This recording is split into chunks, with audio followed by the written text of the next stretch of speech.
Hey everyone, welcome back to the show. Mark, you look like you've got something big on your mind today. Oh, I do, Jenny. I do. It's this whole Apple Siri situation, the $95 million settlement. It's just, wow, we got to talk about it. Right?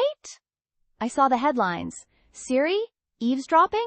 It sounds like something out of a sci-fi movie, honestly. Totally. But it's real. So basically, Apple's agreed to pay out $95 million because, well, Siri was apparently listening a little times two times much. Okay, wait, let me get this straight. We're talking about Siri, the friendly voice assistant, secretly recording people? Yeah, that's the gist.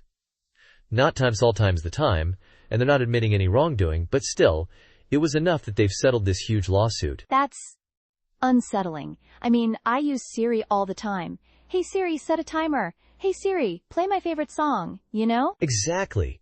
And that's what makes this so interesting. It really brings up the whole conversation around privacy in the age of AI. So what's the core issue here? Was Siri just recording everything, all the time? Not exactly. The claim is that Siri was sometimes activated unintentionally, and it would record snippets of conversations it wasn't supposed to. Unintentionally? How does that even happen? Well, you know how sometimes you say something that sounds like, hey Siri, even if it's not? It's like when you're talking about, I don't know, a hairy cherry, or even just regular background noise. Laughs. Hairy cherry. Okay, I see your point. But still, even if it's an accident, those recordings, where did they go? That's the concerning part. The lawsuit alleged that some of those recordings were shared with advertisers. Which, big yikes. Whoa. So, potentially, our private conversations could be used to target us with ads? That's a whole new level of creepy. Right?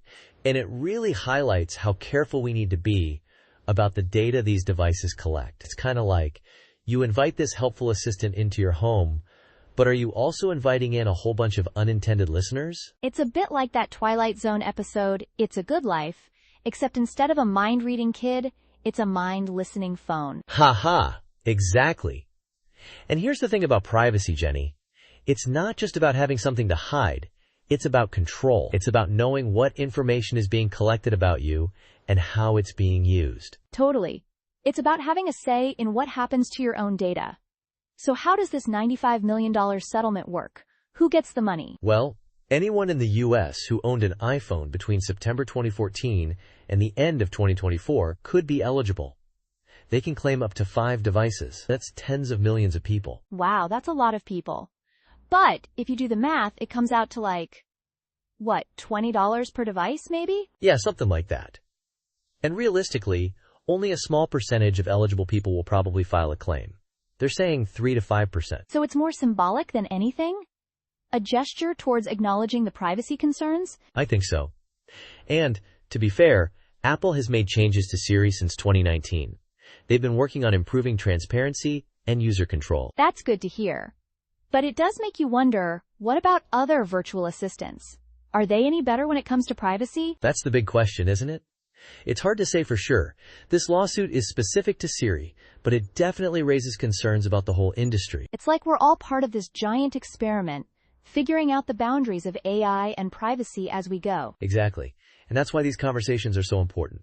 We need to be talking about this stuff, figuring out what we're comfortable with, and pushing for better protections. So what's the big takeaway here, Mark? What should our listeners be thinking about after hearing all this? I think the main thing is to be aware. Be aware of what these devices are capable of, be aware of the potential risks, and be proactive about your privacy settings. And maybe think twice before you say hairy cherry around your phone? Laughs? Right. Maybe just stick to Hey Siri. And hey, maybe this is a good reminder to all of us to read those terms and conditions a little more closely. Great advice, Mark. This has been a really eye-opening conversation. Thanks for breaking it all down for us. Anytime, Jenny.